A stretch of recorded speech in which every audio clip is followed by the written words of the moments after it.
Faraó dos Bitcoins. Olha, um apelido desses parece até coisa de filme, né? Mas por trás dele tem uma história bem real, a de Gleidson Acácio dos Santos. E é essa história que a gente vai desvendar agora. E a pergunta que não quer calar é essa. Como é que um ex-garçom, começando do zero, consegue construir um império de 9 bilhões de reais? É um número difícil até de imaginar. Só que essa grana toda é só o começo da história. Porque para proteger esse império, bom, as acusações são pesadíssimas. A gente está falando de uma teia de crimes extremamente violentos. Para a gente entender como ele se tornou o faraó, primeiro a gente precisa conhecer o homem por trás do apelido. Vamos voltar um pouco e ver de perto essa transformação que, olha, é chocante. E aqui o contraste é absurdo.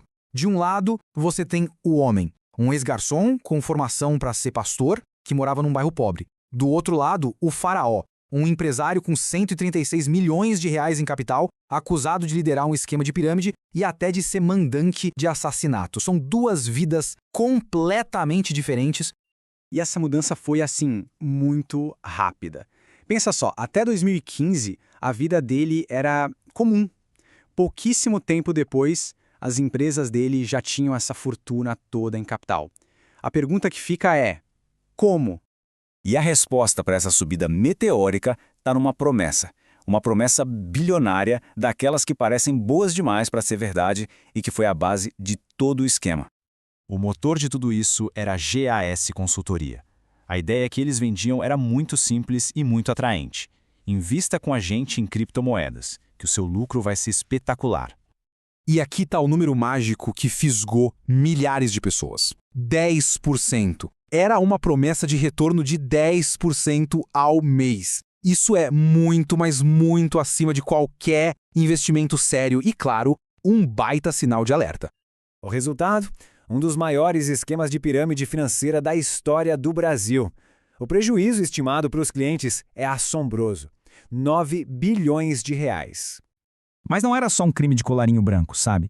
Para manter o esquema de pé e principalmente para eliminar a concorrência, a violência virou uma ferramenta, e uma ferramenta brutal. As acusações são pesadíssimas e mostram um lado muito sombrio. Ele é acusado de liderar um grupo de extermínio contra rivais, de ter mandado matar um trader de apenas 19 anos e de uma tentativa de homicídio que deixou um outro investidor tetraplégico. Era um império protegido na base da bala. Claro que o império construído em cima de fraude e violência não ia durar para sempre, né? E a queda foi tão espetacular quanto a ascensão. Vamos ver como tudo começou a desmoronar. A ação da polícia foi muito bem coordenada, até fora do Brasil. Começou com a prisão do próprio Gleidson em agosto de 2021. Depois, o cerco foi fechando. A esposa dele foi presa em Chicago. O principal operador dele, o piloto, caiu na Flórida. A esposa foi deportada de volta para o Brasil. E, por fim, até o pistoleiro que fazia os serviços foi preso. A rede toda foi desmantelada, peça por peça. As consequências legais foram bem severas. A CVM aplicou uma multa de mais de 34 milhões de reais no Gleidson e a Gás Consultoria, o coração de tudo, teve a falência decretada pela Justiça. Era o fim do império financeiro. Mas quando todo mundo pensava que a história tinha acabado, o Gleidson, lá de dentro da cadeia, fez a sua jogada mais audaciosa de todas. Pois é, mesmo atrás das grades, a ambição dele não acabou. Ele achou um jeito totalmente inesperado para tentar voltar ao poder. E qual foi essa jogada? Olha, a resposta é, no mínimo, surpreendente. Ele se candidatou para deputado pelo Rio de Janeiro. É isso mesmo. De dentro da prisão, sendo acusado de crimes bilionários e violentos, ele tentou uma vaga no Congresso Nacional. E o mais impressionante foi o resultado. Ele recebeu quase 37 mil votos. Tudo bem, ele não foi eleito, mas esse número mostra que para milhares de pessoas, a crença no faraó ainda estava bem viva.